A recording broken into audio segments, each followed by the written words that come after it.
Fala, gente, a gente tá aqui em mais um Ambicast, o podcast da Ambimete. E hoje a gente tá com uma turma maravilhosa, uma turma que já era esperada aqui por nós, para falar sobre um assunto muito bom, né? Um assunto quente, um assunto que a gente recebe muitos questionamentos, né, Tiago? Isso. É uma turma de peso, né, Edivando? Opa, com A gente certeza. tá hoje com o pessoal aqui da Base Industrial, que é um parceiro aqui da Ambimete. E a gente já vem fazendo trabalhos de longos tempos, né? E aí eu vou apresentar um a um aqui pra gente começar esse bate-papo que vai ser de extrema importância aqui pra gente. Beleza? A gente tá aqui com o Gustavo, que é técnico de campo da Base Industrial. Ele é especializado em inspeções, manutenções e implementações de sistemas elétricos, precipitadores eletrostáticos e automação. Estamos também aqui com a Letícia, formada em administração, com pós-graduação em gestão comercial, trabalhou na GE e foi fundadora da Base Industrial e atua no mercado de precipitadores e monitoramento de particulados. Estamos com o Jonismar, também técnico em eletrônica e engenharia de controle e automação, atua como sócio da Base Industrial, realizando suporte, supervisão, instalação, calibração de monitores, além de inspeções e manutenções de sistemas elétricos. Estamos também aqui também com o senhor Cláudio, engenheiro elétrico, com mestrado em eletrônica e telecomunicações, trabalhou na BH, trabalhou na GE também, antes de fundar a Base em 2009. Então, na verdade, se a gente fosse falar o currículo de cada um aqui, né, Edivando, ia passar... Já dava um podcast ia já, né, passar o Tiago? dia inteiro aqui. Quero dar boas-vindas ao pessoal da Base, que estão aqui com a gente. E vamos lá para esse novo podcast, esse novo formato, né, Edivando? Com certeza, Tiago. Eu acho interessante, a gente estava olhando aqui, pessoal, e vocês montaram a empresa em 2009, né? Nós também. E eu acho que o empreendedor ele tem um pouco de doido, né? Assim, ele é meio doido no mundo. E você montar um negócio depois de uma crise daquela de 2008, você tem que ter coragem mesmo. É verdade. Então, no meio do tsunami, a gente foi olhar e aí fez a realidade acontecer, né? Então, maravilha que a gente se encontrou depois de tantos anos aqui em alguns projetos e projetos de sucesso, né, Tiago? Isso. A turma trabalha muito bem com os precipitadores eletrostáticos, com os leitores contínuos. E eu já queria, gente, perguntar a vocês, né? Naturalmente, vocês vão falando e vão se apresentando também, né? Eu queria entender um pouquinho mais, né, da história, da missão da BAS, né, os serviços que vocês oferecem aí, para que a nossa turma entenda bem qual é a transformação aí que a BAS tem feito aí para a sociedade, tá joia? Pessoal, oi Givando, Bom oi dia. Thiago, pessoal da Ambimete, né, os ouvintes da Ambimete, é um prazer estar aqui com vocês. A gente está se sentindo muito honrado com esse convite, né? É um prazer estar participando desse podcast. A gente tem a Ambimete como uma referência no mercado, né? Vocês, realmente, assim, muito orgulho em estar trabalhando com vocês e estar participando desse podcast hoje. Então, como vocês falaram, meu nome é Letícia, né? Eu estou na BAS desde 2009. A BAS ela foi formada em 2009 por mim e pelo Cláudio. Na verdade, foi muito engraçado, porque nós éramos colegas de trabalho, né? Eu e o Cláudio, a gente trabalhava juntos na GE, né? Antiga BH do Brasil, justamente nessa área de precipitadores e filtros de manga, né? E monitoramento de particulados. E na época, a GE ela sofreu uma reestruturação a nível mundial, tá? Então, algumas áreas foram desligadas. Ela vendeu a área de precipitadores eletrostáticos para uma outra multinacional, a Babcock Wilcox. E aí, nessa reestruturação, o escritório que ficava na época em Florianópolis, ele foi fechado, né? Então, nós fomos desligados da empresa, eu e o Cláudio na época. Ficou um pouco assim, digamos, e agora? O que vai ser? Né? Será que a gente vai seguir outros desafios? Vamos olhar outras oportunidades?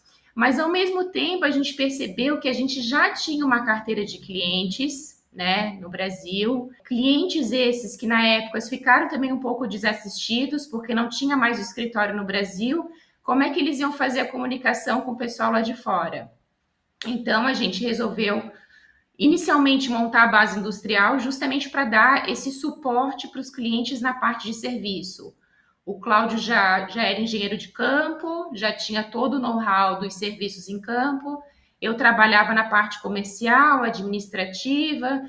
Então, a gente meio que uniu os conhecimentos, né, as experiências, e formamos a base.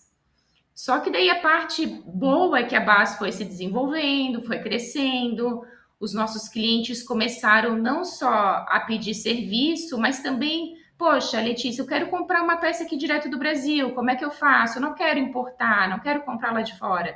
Então a gente passou também a fazer a parte de revenda, né? A gente criou uma área, uma estrutura de importação na base para fornecer não só o serviço, mas também os equipamentos direto pelo Brasil.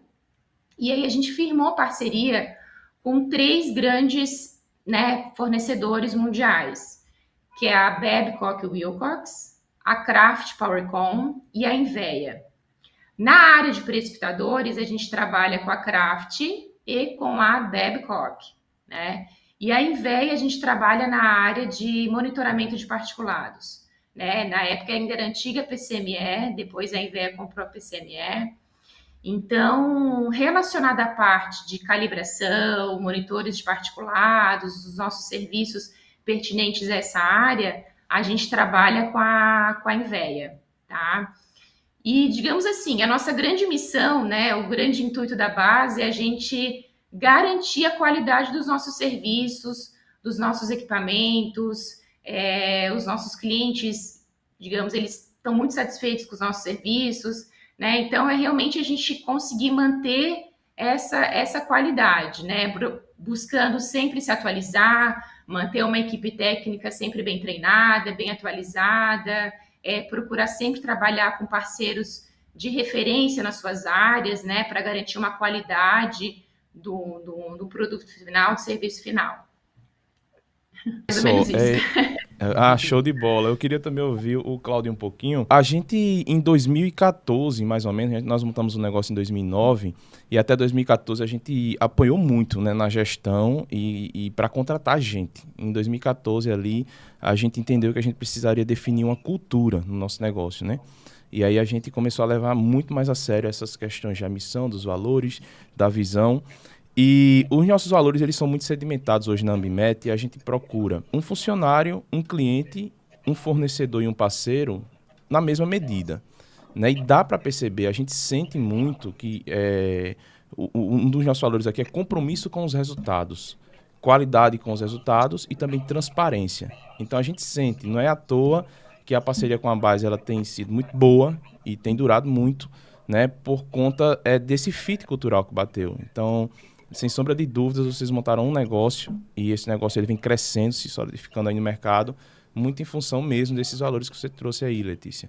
Essa qualidade é visível, né? E a gente sente muito daqui. Muito bem. Tem a ver com o Cláudio, né? O Cláudio a gente conversou já bastante, né? Teve uma discussão, a gente conversou, eu liguei para ele e eu tive uma aula, né? É um grande professor com relação às questões da parametrização. Mas aí, já tendo um gancho, né? Eu queria que ou você, Letícia, também, pode ser, como foi que começou essa parceria com a Ambimete e, sobretudo, no escopo que vocês têm com a gente para o mercado, o ponto que a gente teve contato foi o ponto justamente da parametrização desses leitores contínuos de material particulado, né? Esse é o ponto comum nosso e eu queria ouvir de vocês aí como é que é realizado, né, esse processo de parametrização nas emissões de chaminés industriais, sobretudo nos fornos, né? Que a gente tem trabalhado bastante, os fornos de coprocessamento de resíduos, né? Então, Edivando, nós trabalhamos com a parte eletrônica, né, do monitoramento de particulados, né? Nós somos especialistas no caso dos monitores contínuos de particulados, tá? São instalados na chaminé e eles necessariamente precisam ser, eles nunca podem ser, digamos assim, calibrados em fábrica, ou seja, já sair calibrado para aquele cliente, entendeu? Ele necessita ser calibrado para aquela chaminé em específico, para aquele processo em específico, né? E quem faz isso é a empresa de amostragem lucinética, no caso vocês, né? Vocês são qualificados para fazer a coleta do particulado, medir a vazão, medir a velocidade, a temperatura, os gases e principalmente os particulados, que é justamente a nossa carro-chefe, que são os particulados. Então, como é calibrado o equipamento? O equipamento ele faz medidas indiretas, tá? Então, ele não é capaz de coletar o pó e pesar o pó, né? Então, o que ele faz? nós temos, por exemplo, o monitor eletrodinâmico, tá? Que, digamos, ele sente a passagem do pó pela carga elétrica desse pó, tá? Então ele consegue obter um sinal elétrico, que é a função da concentração de pó na chaminé, ou no duto que seja, entendeu? E aí a gente converte essa resposta dele em miligramas por normal metro cúbico em função das medidas que vocês fizeram, entendeu? Ou seja, a gente faz aquele monitor seguir exatamente o que vocês determinaram. Entendeu? E aí a gente diz que ele está calibrado. Logicamente tem toda uma lógica, uma sequência para fazer isso, tá? Você precisa saber se o monitor está correto, se o monitor está funcionando corretamente, se ele está enviando a sua leitura corretamente lá no painel central, né? Se ele está sem falhas, etc. E depois, sim, o monitor de partículas acompanha, né, as amostragens ocinéticas de vocês, tá? Essa gravação no painel central, ela é anotada, ela é registrada, e quando a gente recebe o relatório de vocês, a gente fala assim, olha, em tal data, de tal hora a tal hora, a Ambimet falou que a concentração de pó é, sei lá, 45 miligramas por nanômetro cúbico. Aí eu vou olhar lá no meu painel central, e vou dizer, olha, durante esse tempo, exatamente nessa hora, o meu monitor marcou, sei lá, 30 miligramas. Ah, então vamos corrigir. Então eu faço uma correção, entendeu? E agora ele marcaria exatamente 45, entendeu? Tá. Só que isso é feito para 3 amostras, né? E faz uma média para você ter mais segurança, né? Mas basicamente é isso, quer dizer, fazer o monitor acompanhar o resultado da amostragem ocinética, entendeu? Exatamente. Bacana, seu Cláudio, é o seguinte, a gente entende um serviço, quando eu converso com pessoas para falar a respeito desse tipo de serviço, a gente tenta simplificar, né? E para informar as pessoas como é que a gente consegue realizar esse tipo de monitoramento. Mas a gente sabe que existe um grande desafio. Eu acho que um dos primeiros é a altura, né? Então, eu queria que vocês dissessem assim pra gente quais são os desafios além da altura, do calor, do pó, das indústrias, para a gente realizar esse tipo de serviço, né? Que seria a parametrização. Pois é. Então, Thiago, você falou bem, são vários desafios, né? Altura, instalações, tem cliente, por exemplo, que ele não tem uma plataforma assim fixa, né, na chaminé. Às vezes você tem que, sabe, subir numa plataforma elevatória para fazer um serviço ali, né? Fica muito mais complicado, bem mais difícil, etc. Mas às vezes tem outros problemas, tá? Por exemplo, a chaminé é muito pequena, ou então tem uma curva muito próxima da onde a gente vai fazer a instalação do monitor, e aí o fluxo ele não é laminar mais, o fluxo é turbulento. Aí quando o fluxo é turbulento, você tem uma série de normas para seguir, às vezes nem dá para fazer, né, a amostragem isocinética naquela região. E tem o desafio também da incidência solar, tá? Os monitores de particulados, nós temos aí o eletrodinâmico, como eu falei para vocês, que funciona na base da carga, né, da carga do particulado, mas temos os a lasers e os por cintilação de luz também. Eles são especialmente sensíveis à luz do sol, tá? Então eles têm os monitores eles têm uma rotina, tá? Para evitar a interferência da luz solar, entendeu? A precisão deles, tá? Só que se realmente, aí principalmente aí no Nordeste, né? Ou mais aí centro e Nordeste do país, você tem uma incidência solar muito grande. O sol passa pino muitas vezes. E acontece que ele entra dentro da chaminé e pode, digamos, prejudicar a leitura do monitor de particulados. Tá? Então, é um dos desafios, porque justamente o pessoal que está ali fazendo a amostragem, às vezes aproveita a hora do almoço para continuar fazendo, para terminar logo o serviço e tal. E muitas vezes isso não é bom. Por quê? Porque o sol bate e pode prejudicar um pouco a leitura dos nossos equipamentos, tá? Então, a incidência solar, ela é um fator que tem que ser levado em conta quando vai fazer uma calibração de um monitor, entendeu? Então, a gente até pede para evitar, por exemplo, de fazer a amostragem entre 11 horas e 1h30 entendeu? Que é o horário, próximo do horário do almoço, que é justamente o horário do sol ficar pino e pode estar prejudicando a calibração do equipamento. Ah, bacana. Ô, Tiago, deixa eu trazer aqui isso. um ponto importante, né? Por isso que esses serviços, tanto a amostragem isocinética como a leitura contínua de particulados, eles se complementam, né? É bom a gente trazer isso. Porque para a turma, de repente, tem um pessoal mais distante, né, do assunto, o que é que acontece, né? Nós temos um forno, né, que ele está queimando ali o material, combustível, né? Os gases dessa queima e os particulados, eles vêm para a chaminé. Naturalmente, antes de sair para a atmosfera, de forma necessária, até eu diria assim, tem que ter um equipamento de abatimento. E é aí onde entra o precipitador eletrostático, que é um deles. Né? Tem os filtros de manga, os lavadores de gases, enfim, e tantos outros. E depois desse tratamento dos particulados é que ele vai para a chaminé, né? Na chaminé existe a gente já trouxe aqui em outros podcasts, existe uma característica muito peculiar ali dos particulados, né? Os particulados, eles não se distribuem uniformemente na seção transversal da chaminé. Então, se eu chegar lá com a sonda em qualquer lugar e colocar um ponto qualquer e ficar lá durante 1 hora, eu vou ter um falso positivo e um falso negativo, porque eu preciso compor a amostra, eu preciso fazer uma composição ali na seção transversal da chaminé. E isso a amostragem isocinética, ela faz. Só que o leitor contínuo, onde é que ele chega? A amostragem isocinética eu vou hoje, faço uma amostragem e volto daqui a 6 meses, a 1 ano, ou de repente, na melhor das hipóteses, a 3 meses. Nesse gap de tempo, fica sem leitura. E aí já vem o leitor contínuo para cobrir isso, né? Exato. Então, quando o leitor contínuo, quando a amostragem isocinética, ela calibra aí o leitor contínuo, é um trabalho fantástico, porque a gente desce da chaminé, mas a leitura ela continua. No outro dia, o gestor chega, olha para a tela, tá lá os resultados de particulado para ele está tomando decisão na hora real, né? Então, isso é muito importante, né?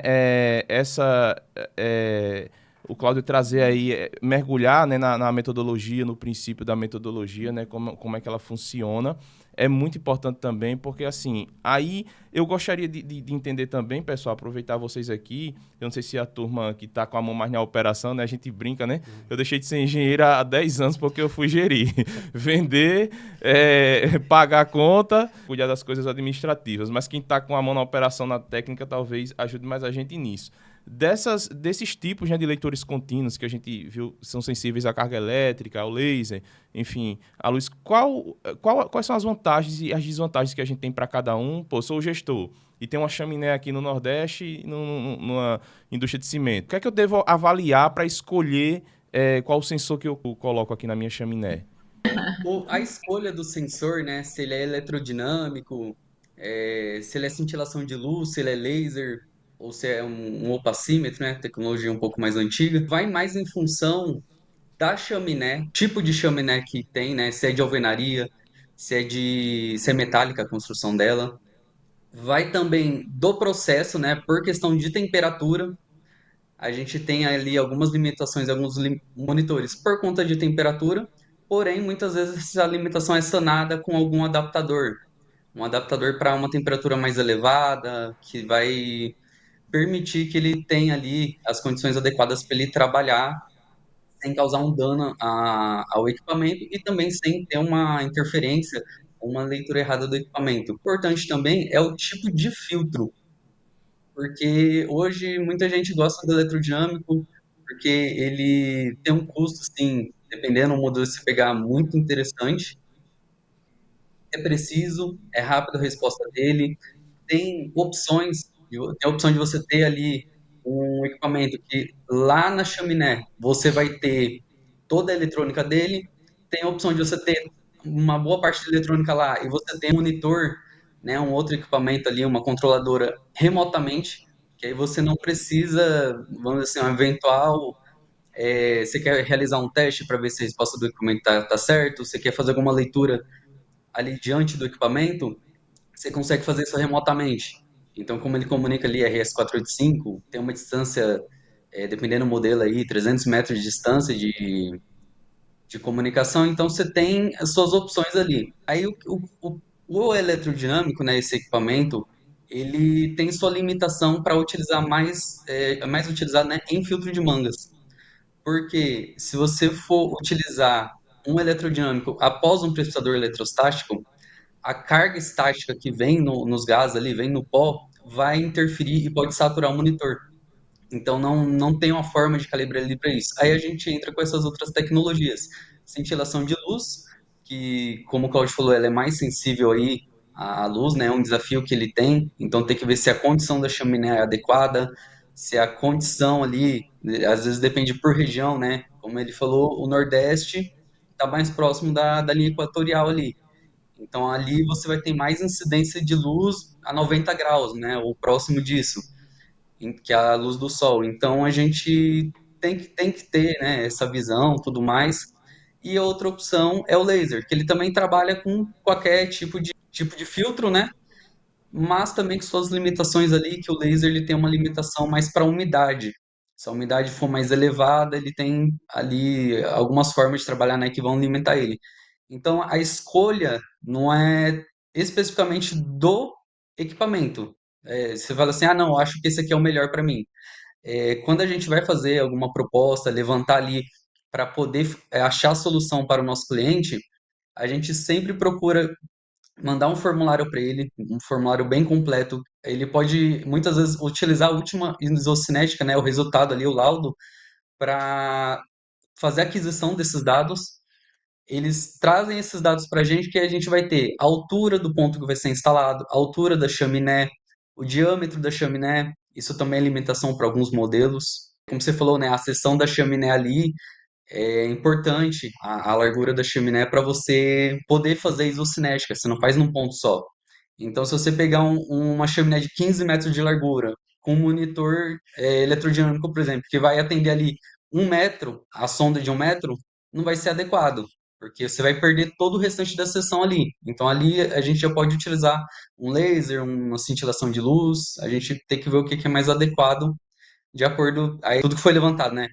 O processo, temperatura, o tipo de filtro e muitas vezes aí também a incidência de luz, algum pode não ser adequado, então a gente volta para o outro. Esse formulário, como eu comentei, ele traz todas as informações da chaminé, todas as informações dos gases, temperaturas, emissão média já conhecida, né? Que já tem nessa isocinética.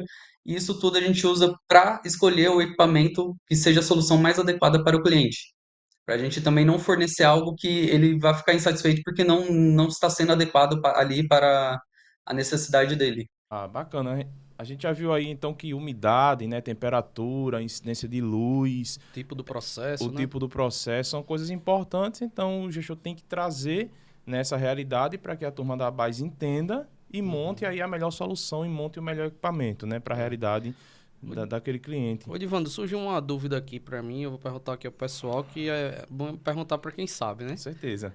Aproveitar. Aproveitar. Uma dúvida que fica aqui, e às vezes até esse questionamento chega até a gente, é de quanto em quanto tempo precisa fazer a parametrização dos equipamentos. Aí, assim, tem empresas que faz de 2 em 2 anos, tem empresa que faz de ano em ano, mas assim, seria um tempo menor, seria um tempo maior? Essa dúvida aí que... Eu tava aqui para perguntar a mesma coisa, tá só esperando a hora. Bom, gente, se vocês querem, posso falar. A princípio, tá? Uma vez por ano, pelo menos, tá, gente?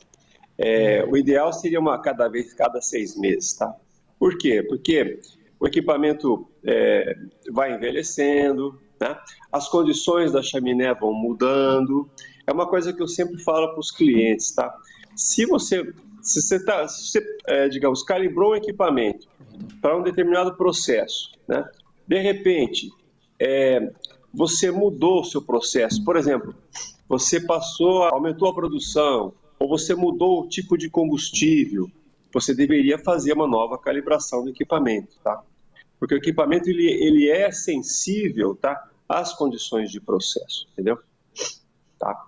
Então, lógico, pequenas variações de processo não é o caso, tá, gente? Também não é o caso. Tá? Qualquer pequena variação vai precisar calibrar de novo? Não é assim, tá? Mas variações significativas de processo, sim, seria interessante fazer uma nova calibração. A gente recomenda pelo menos uma vez por ano, tá, gente? Pelo menos uma vez por ano. Até porque também a gente precisa verificar se o equipamento está funcionando bem, tá? Porque às vezes Acontece às vezes de a gente chegar e o equipamento está com problema, entendeu? E o cliente não sabe que o equipamento está com problema. Ele tá acreditando naquela emissão que o equipamento está dando, mas o equipamento está com problema, entendeu? Ou seja, tem que ser feita uma inspeção no equipamento também para a gente ter certeza de que está tudo bem, tá? Às vezes basta uma limpeza no equipamento e ele volta a funcionar, tá? Bem, mas são certos cuidados, tá? Então, pelo menos uma vez por ano, a gente recomenda, tá? Tá, bacana.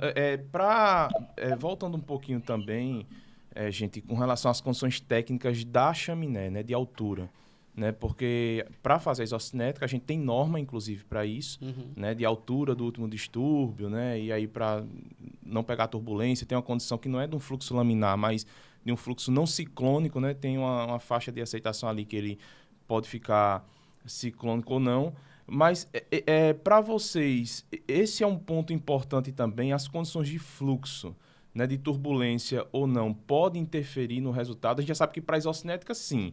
Aí a resposta eu já sei, porque assim, você precisa da isocinética para parametrizar, então beleza. Mas para a leitura, né, dos amostradores contínuos aí, precisa de condição de fluxo também não turbulenta para melhorar a leitura?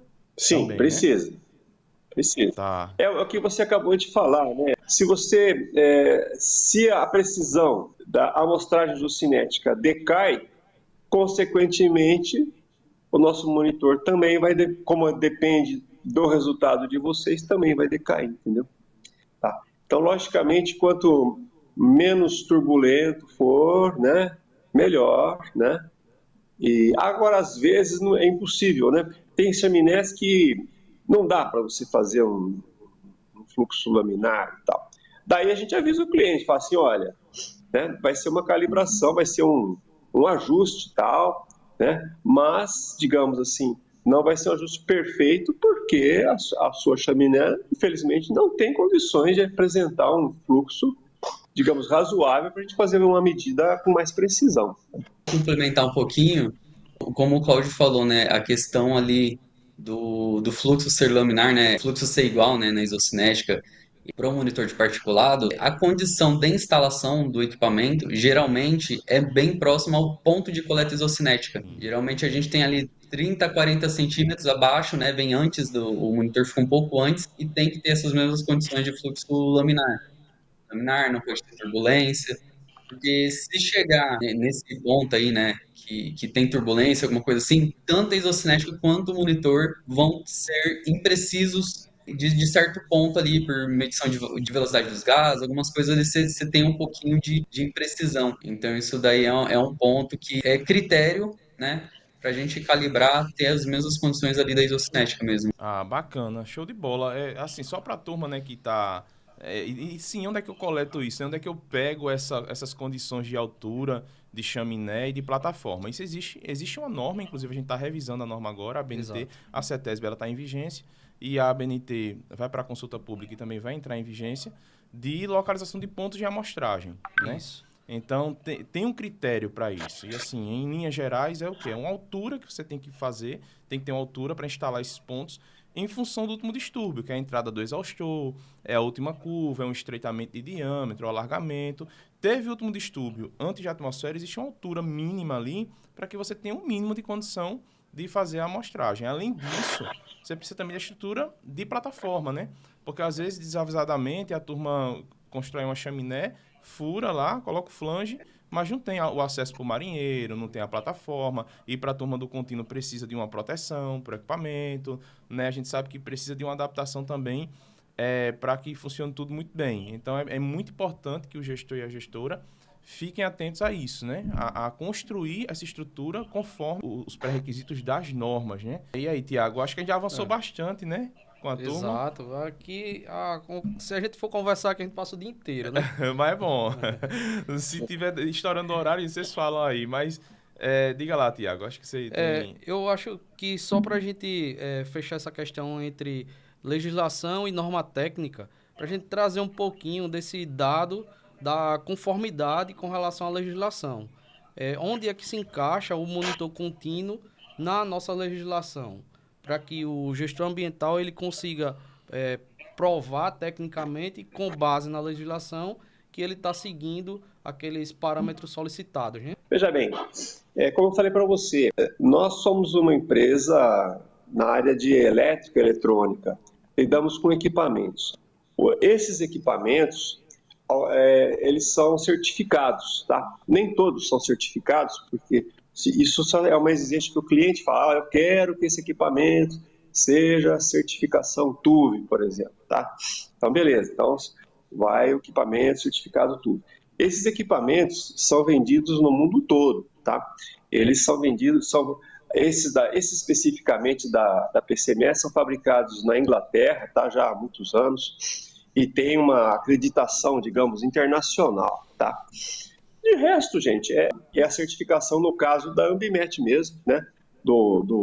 Da empresa que faz a amostragem cinética, que garante que todos os seus medidores, né, estão corretamente calibrados, estão dentro do prazo de validade. De resto, as agências ambientais aí, elas acreditam tanto na amostragem isocinética quanto na calibração do equipamento. Às vezes faz algumas perguntas e tal, se tem às vezes correção de O2 ou não, né? Não temos tido problemas nessa área, entende? As empresas, as agências ambientais, elas acreditam, dão crédito, tá? Nós como BAS, nós damos um laudo de calibração, não especificamente da chaminé, mas do equipamento, né? Fala assim, olha, esse equipamento, né, foi calibrado segundo o relatório de amostragem isocinética da empresa tal, no caso Ambimet, né, nos dias tal, o resultado nos painéis foi tanto, ou a calibração anterior era X, agora é Y. Ponto final. Entendeu?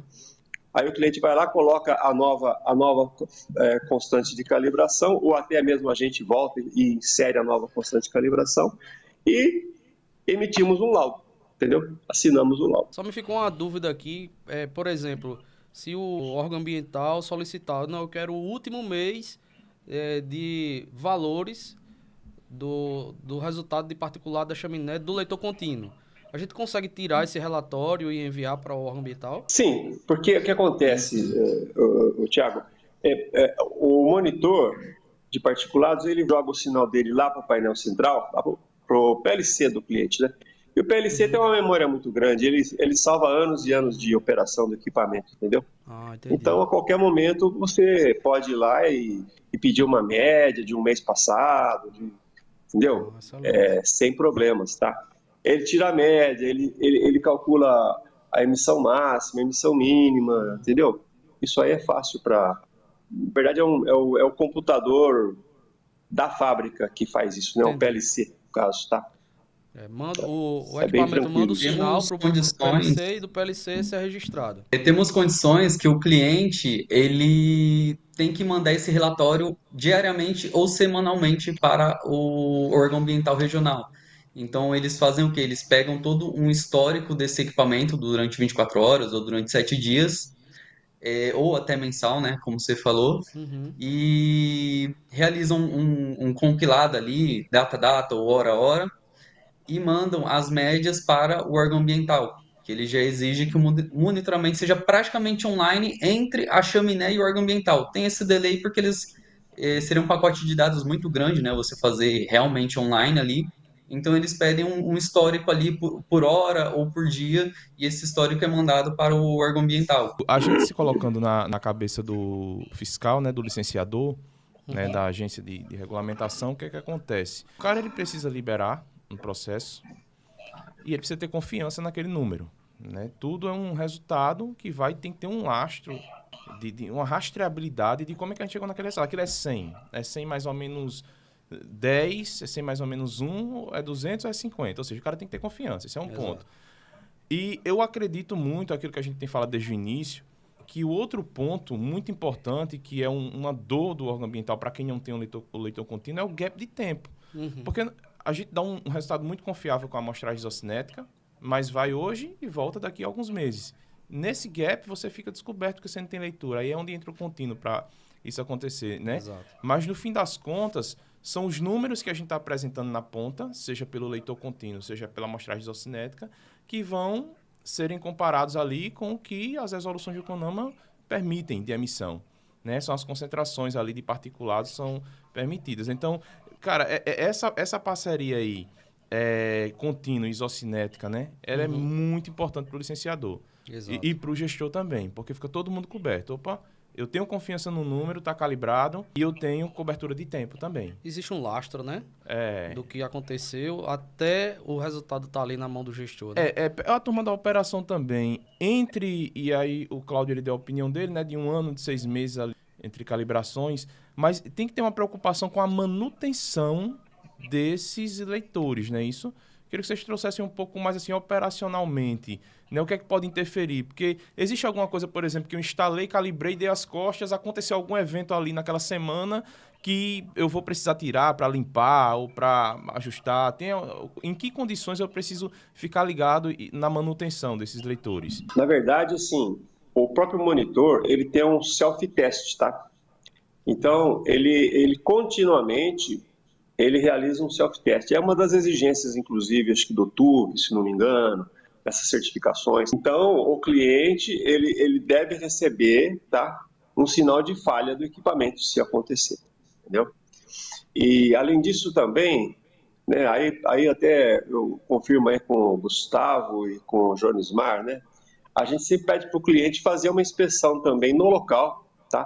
Pelo menos uma vez por semana, uma vez a cada 15 dias, para ele ir lá. Às vezes tem alguns monitores, eles têm um blower, né, um ventilador, para evitar que o pó atinja as lentes ou que atinja muito a base da sonda, depende do modelo, né? Então ele precisa limpar o filtro de ar, certo? E ali também ele pode, localmente, então ele pode verificar se tem algum LED de pane ou de falha aceso, tá? É Isso isso. mesmo. A gente tem essa orientação para os clientes para que seja realizada essa preventiva. Aí os períodos oscilam, né, de acordo com a instalação. Tem equipamentos que chegam aí por conta do blower, né?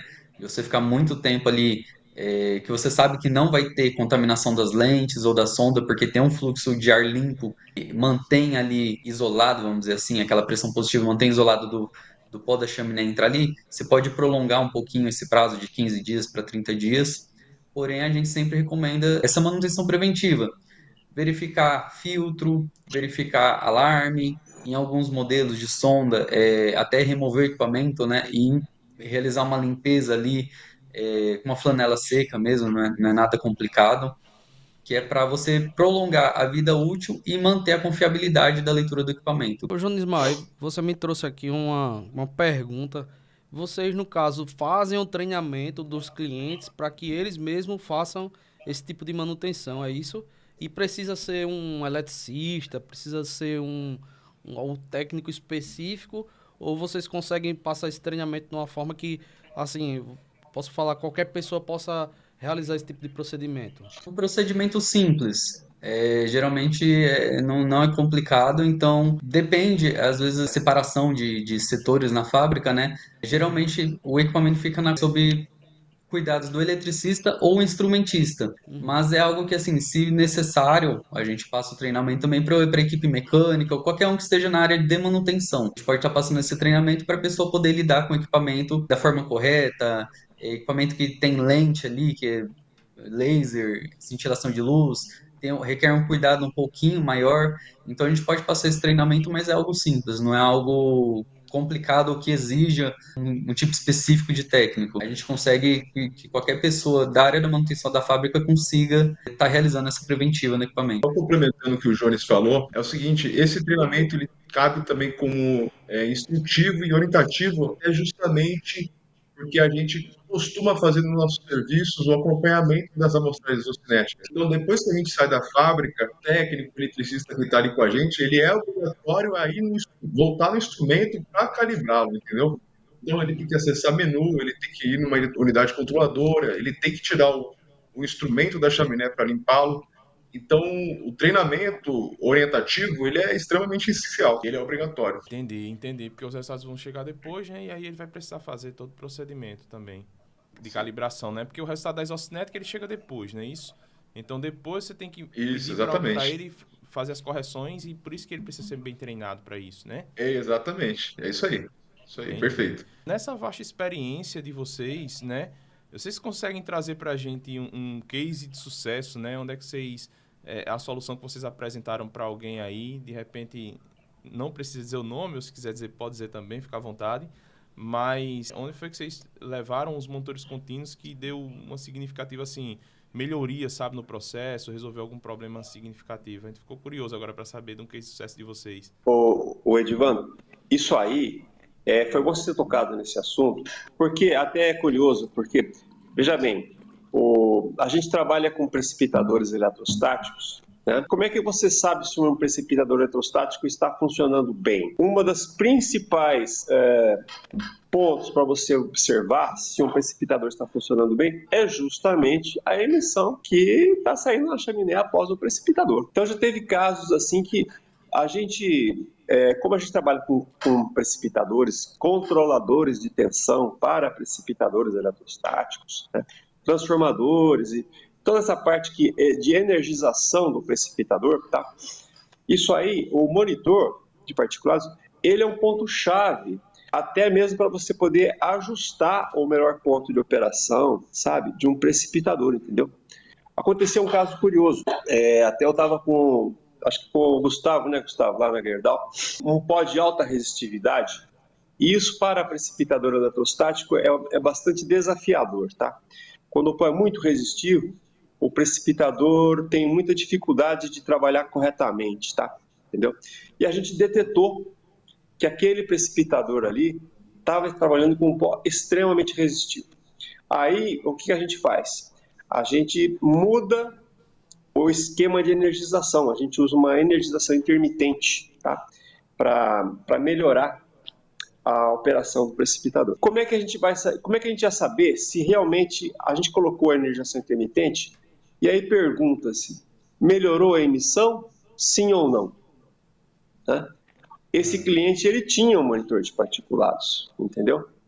Então, imediatamente, foi só a gente colocar nessa nova energização, né, intermitente no caso, imediatamente o cliente foi lá no painel central e falou assim, olha, a emissão baixou. Olha aí, tá vendo? Tá vendo? Até pedi para ele, não, vamos fazer uma média, vamos esperar 24 horas, fazer a média e tal.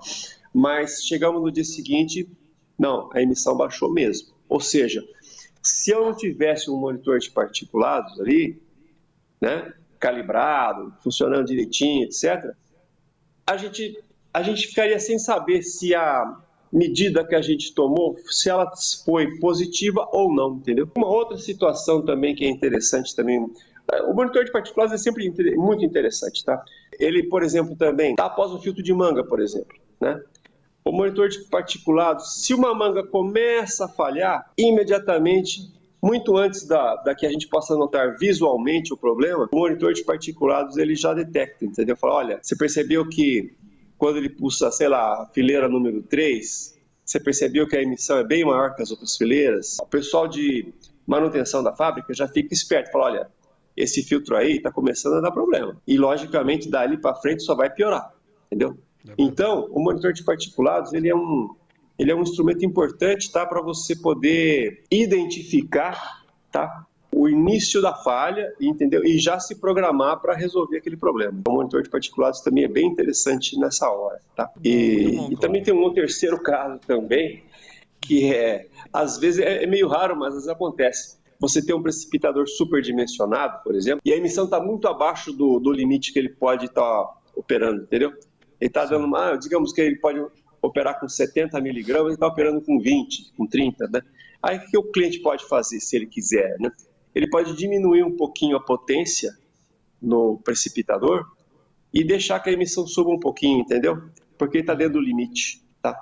E isso só é possível com o monitor de particulados, né? E essa Isso é muito condição aí interessante. de reduzir, né, Cláudio, consegue poupar energia. Sim. Porque às vezes você está tendo ali uma coleta de pó, não vou dizer excessiva, né? Mas está dentro da legislação, dentro também da operação ali, né? E você consegue poupar energia, porque querendo ou não, a energização do prestador tem transformadores bem potentes, né? E se você conseguir ter poupar energia ali, tem a questão também, às vezes é uma energia não é tão limpa, né? Energia proveniente aí de queima de combustível fóssil, alguma coisa, então você pode estar poupando esse combustível a longo prazo. A gente percebe agora, e sinceramente, conversando com vocês aqui nessa profundidade, eu entendo a complexidade e o quão completo é o que vocês entregam, né? Porque você trabalha no equipamento de abatimento e tem o leitor contínuo que vai dar respostas sobre a eficiência daquele trabalho.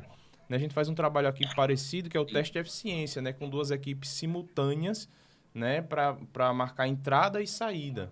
E a gente também tem um case de sucesso de um processo de sinterização, onde nós fomos para a entrada e nós observamos que as partículas elas estavam se distribuindo de forma não uniforme, assimétrica, né? Elas estavam indo mais para um lado do que para outro. E como nós caracterizamos também PM10 e o PTS, deu para ver também o tamanho das partículas para onde estava indo. Né? Então, esse trabalho, né, de avaliar entrada e saída, para onde está indo mais partícula maior ou menor, ele é muito importante porque não é só chegar, colocar o equipamento, assim, mesmo bem dimensionado, Exato. mas e dar as costas, né? Porque o que está saindo lá vai dar resposta, o que está entrando é resposta também. Né? Essa leitura de forma em tempo real é importantíssima. Cara, parabéns, muito bom mesmo. É bom saber que vocês trabalham na toda a cadeia aí, né? Desde do abatimento até a leitura na saída. Eu acho que a gente já está se encaminhando, né, Tiago, para o fim, mas a gente não queria perder a oportunidade da turma aqui e ver. Vamos acender a luz alta aí. Acho que o Tiago tem umas perguntas aí para a turma. Não, é só para a gente pensar mais um pouco, né, com relação ao que está acontecendo hoje, né? A gente sabe que vocês estão desde 2009, né, no mercado e existe uma tendência de melhoramento de equipamentos, né? E daqui para frente, né, e no futuro? E quais são os equipamentos que estão assim na vanguarda hoje para a gente instalar numa chaminé e o gestor ambiental ficar tranquilo com relação a esse equipamento? Essas tendências tecnológicas de monitoramento realmente vai continuar? Ô, Tiago. O feixe de luz vai sair? Rapidinho. Outro dia eu fui numa termoelétrica, o cliente falou assim, sabe, gente? Ele disse, Divando, internet das coisas. Não tinha nem inteligência artificial ainda, né? Na internet das coisas, você vem com 150 quilos de equipamento aqui para subir, para fazer isocinética. Aí ele só faltou dizer assim, não tem um aplicativo no iOS ou no Android não, que a gente aponta pra chaminé, tira foto e dá a concentração. Eu digo, rapaz, a gente ainda não chegou nesse ponto não. Eu preciso levar esse trambolho de coisa aqui, montar lá pra fazer, levar o filtro mesmo, pra tirar a massa. A gente precisa, mas tem um pessoal que tem um negocinho mais avançado, né? A gente leva a massa e daqui a pouco vem com o leitor contínuo, deixa aqui e você lê. Né? Mas assim, existe realmente uma tendência, né, para coisas novas acontecerem, como o Tiago perguntou aí, gente, vocês que estão na área. O processo ainda é um pouco complexo e pesado, né? Os equipamentos ainda são grandes ainda, né? Não chegou nesse ponto de pegar um smartphone e conseguir realizar ali uma inspeção, Isso alguma aí. coisa assim. As tecnologias que a gente tem hoje, eletrodinâmico mesmo, como por exemplo, é uma evolução do triboelétrico. O laser, eu acredito que é o que a gente tem mais de novidade, assim, né? A gente trabalhar com tecnologia laser e tudo mais. Dentro do laser tem diversos modos de operação, né? De leitura e tudo mais. Eu acredito que, assim, como você falou, né? Da integração da indústria aí, né? Indústria 4.0, internet das coisas. O que tem de evolução hoje é muito a questão de software também. Porque os monitores, né? Os que a gente trabalha aí, mais utilizado, assim, que a gente tem instalado eletrodinâmicos, a gente consegue avaliar um filtro de manga através de um software integrado ao monitor. A gente consegue avaliar num filtro de manga qual fileira de mangas que está tendo ali um rompimento da manga, um desgaste excessivo.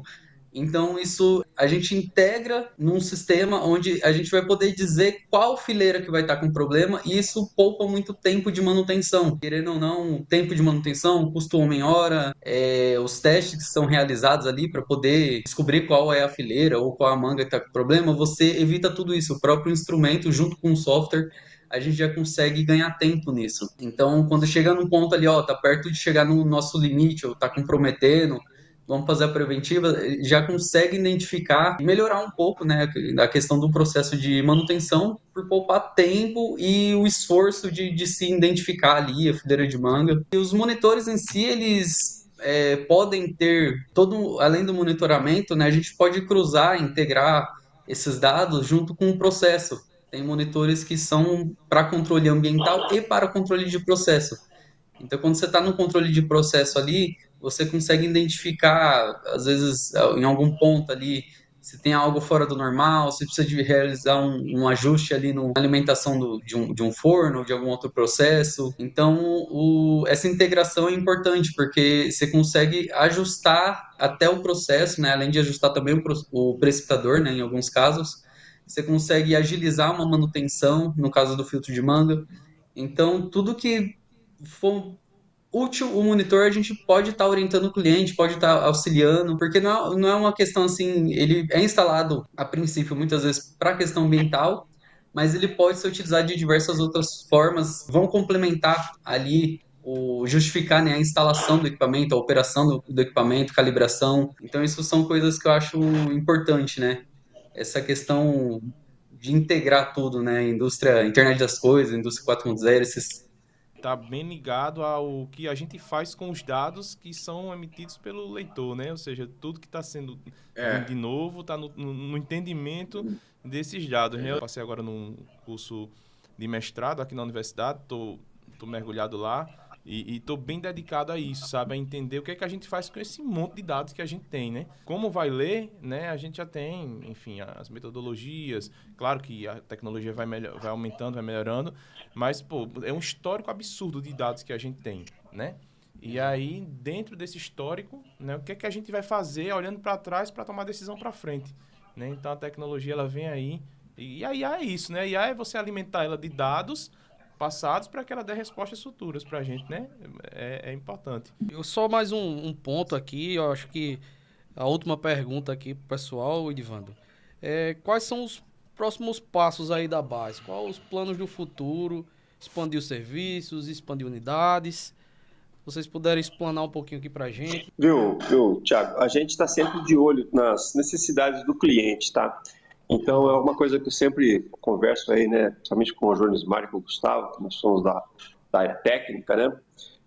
Ficar de olho nas necessidades do cliente, tá? E tentar sempre estar, digamos assim, em cooperação com o cliente, tá? E uma coisa também que eu acho muito importante, tá, Thiago? Saber valorizar, primeiro, valorizar a nossa equipe aqui, no caso, né, com a equipe da BAS.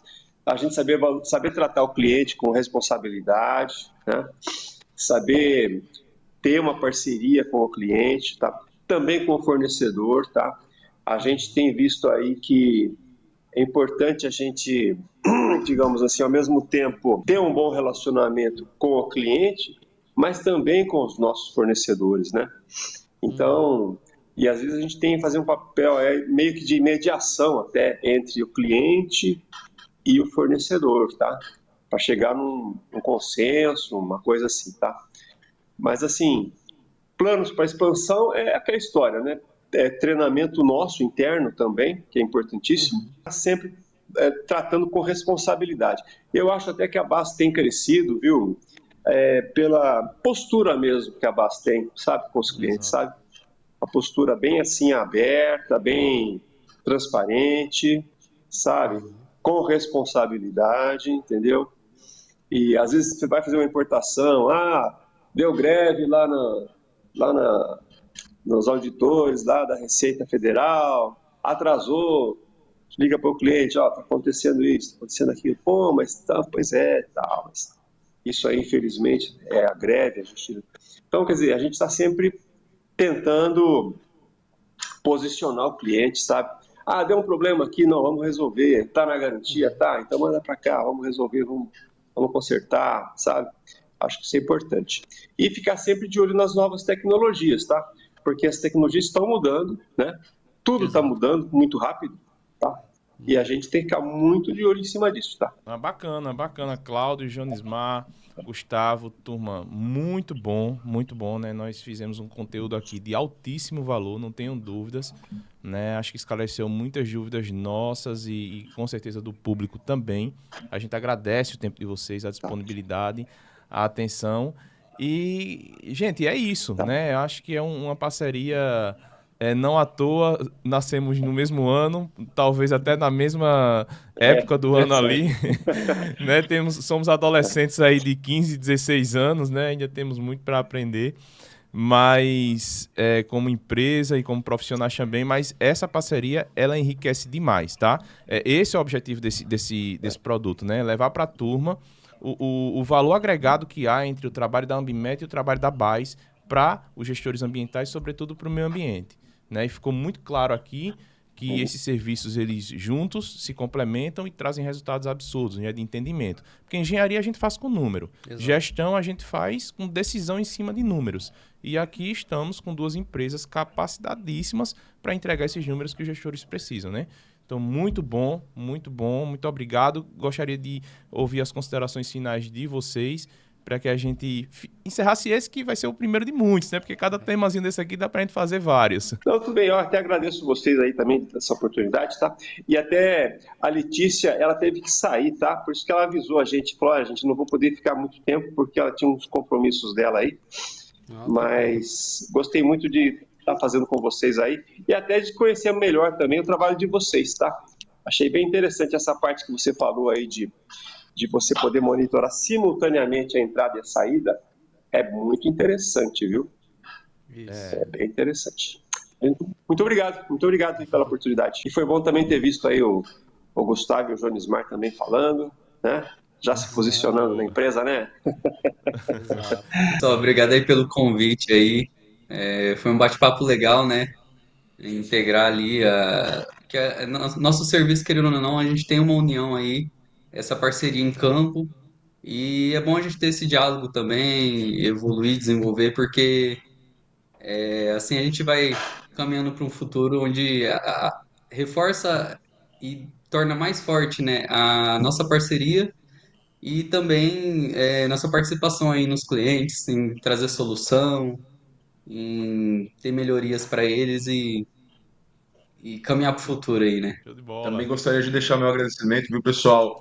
Muito obrigado. A principal consideração que eu tenho pela Ambimet é que nossos serviços em campo são um aprendizado gigantesco ali, com coisas que você não está habituado aqui, está em escritório, se envolvendo com engenharias, se envolvendo com coisa técnica. Então, quando você vai para campo, que você vê as coisas ali montadas, acontecendo, você tem um grande aprendizado ali no dia a dia. E sempre diferente, que é o mais legal, né? Então, essa daí é uma consideração minha que eu tenho pelo Ambimet, tá? E muito obrigado aí, viu, gente? Bacana, Gustavo. Vocês vierem para Maceió, fala pra gente, tá? Pra gente tomar água de coco aqui. E quando eu for aí pra São Paulo, a gente toma um chopp, um vinho, até um chocolate quente. Dá tudo certo. Eu tava aí em abril. O chocolate quente tá mais pra Férias em abril, eu tava aí pertinho de vocês. Nosso inverno aqui tá com 27,5. A gente por isso que a gente tá de blazer aqui, porque tá frio já. 27 graus aqui já tá frio pra gente. Aqui, então. Gente, tá obrigado. chegando nos 10 já. Opa, coisa boa. Gente, obrigado. Mais um Ambicast, tá? Conteúdo de altíssimo valor. Então aperta aí no compartilhar, manda pro gestor, pra gestora, para que eles fiquem por dentro, né, do que está acontecendo na ponta da tecnologia de leitores contínuos e da amostragem isocinética. E a gente conta muito aí com o like, com a inscrição de vocês aqui no canal, para que a gente difunda mais ainda essas informações maravilhosas aí para todo mundo, tá? Obrigado. E aí, Thiago? Valeu, obrigado, pessoal. Mais uma, né, Edivando? É. Vamos partir para a próxima agora, o novo formato podcast da Ambimet. Então, que venham mais, né? Isso aí. Valeu, pessoal. Obrigado. Show.